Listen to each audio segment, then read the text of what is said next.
ada dokter psikolog. Oke. Jadi ahli sakit jiwa.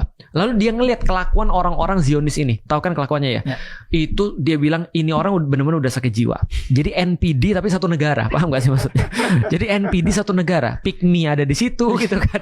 Kumpul semua di situ. Kumpul semua. Jadi ada pick me di situ, terus kemudian blaming victim, ada drama queen dan segala. Itu ngumpul satu NPD satu negara. Dia bilang apa? Menarik banget. Dia bahkan not even a Muslim.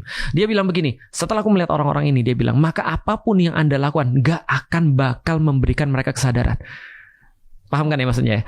Orang yang stres itu, dia tuh punya bias, dia punya keyakinan sendiri, sehingga nggak akan mau dengerin orang. Sehingga contoh ya, kita mau ngomongin dia, kamu jangan jahat dong, seluruh dunia yang jahat sama gue, bukan gue yang jahat pada dunia. Tapi lu bunuhin anak orang loh, dia yang bunuh gue.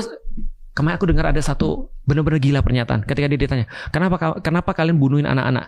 Dia bilang gini, aku sangat marah kepada mereka karena mereka memaksaku untuk bunuh mereka. Paham gak sih? Itu kalau di rumah tangga, itu kayak seorang cowok ngebukin istrinya. Lalu kemudian dia bilang, kamu yang buat aku melakukan semua ini. Kamu yang buat aku selingkuh. Kamu yang buat aku jahat sama kamu. Itu kan jahat banget ya. Itu kan gaslighting banget kan. Maksudnya ini kan red flag banget gak sih satu negara? Artinya dia bilang apa kata psikolog ini? Gak ada cara lain selain intervensi militer.